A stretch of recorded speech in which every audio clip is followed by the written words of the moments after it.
in 1997, the year where Bill Clinton infamously banned funding on human cloning, Street Fighter III The New Generation was unleashed upon arcades. Sporting an entirely new roster of characters, save for Ryu and Ken of course, a whizzy new arcade board that allowed for incredibly detailed animation and the innovative parry defense system, it was a worthy successor to the throne. Sadly, with arcade gaming falling out of favour at the time, nobody really seemed to notice. Regardless, 2 updates followed, culminating with the superior Street Fighter III Third Strike in 1999. Boasting arguably the most diverse roster in the series, discounting the little-known Street Fighter vs Stars of Daytime TV, it still stands as one of the finest 2D fighters ever. It's also responsible for this legendary moment in gaming history.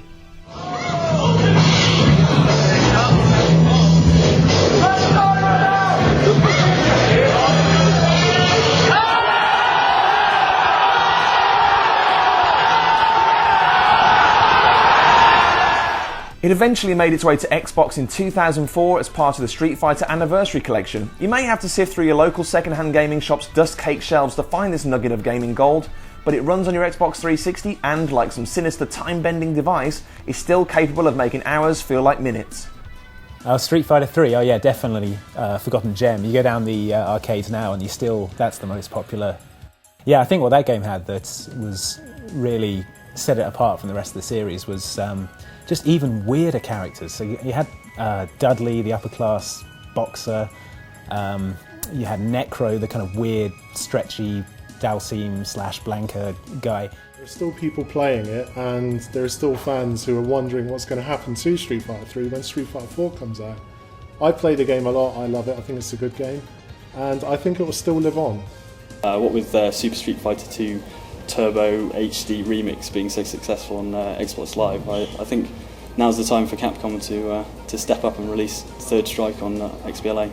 Third Strike marked what looked set to be the final year for a true Street Fighter sequel. Johnny Pixels was now the unpopular little brother of sexy older sister Cindy Polygon, and Street Fighter EX had seemingly proved that this series wasn't man enough to get with her. The Street Fighter name continued to endure through countless console conversions and crossover titles, but all eschewed the benefits of the rapidly improving gaming technology available to them in favour of staunchly traditional brawling. It seemed that it would never be dragged hurricane kicking and screaming into the modern fighting arena. But we remained positive, well, for the first 4 years at least, at which point we had ourselves cryogenically preserved and gave the nice scientists strict instructions not to wake us up until Street Fighter 4 was announced. Fortunately, it only took another 4 years and several pleading letters from our mothers to Capcom for them to make good and confirm that Street Fighter 4 was indeed on its way. Once our sight was restored and our limbs had recovered from severe atrophying, we raised our fist in triumph. I was extremely excited when Street Fighter 4 was announced. I was working on a PC magazine at the time, so I don't think they really understood why I was kind of running around the office pretending to do fireballs and things, but I'm sure they'll come around when they play it.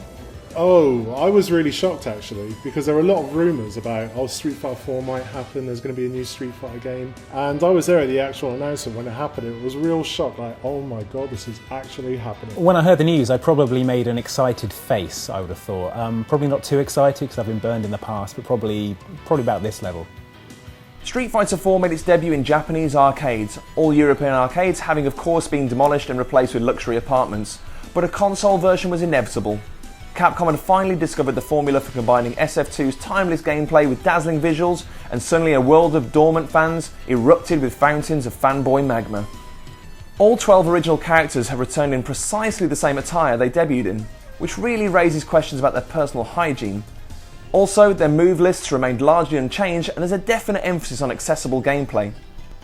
But it's not all about giving the old hands a facelift that Joan Rivers would be proud of. 6 brand new faces have earned the privilege of competing against the World Warriors. Working Mom C. Viper, Luchador Chef El Fuerte, French Judo Pro Abel, terrifyingly obese Rufus, distractingly nude Metal Man Seth, and Ryu's beardy sensei Guken. Exclusive to the console version is the addition of 6 other familiar faces from Street Fighter's past, elevating the total character count to a healthy 25. There's also focus attacks, a new method of absorbing and countering blows, and the new rage system, which lets battered players turn the tables with elaborately devastating ultra combos. Just check out some of this wonderful madness.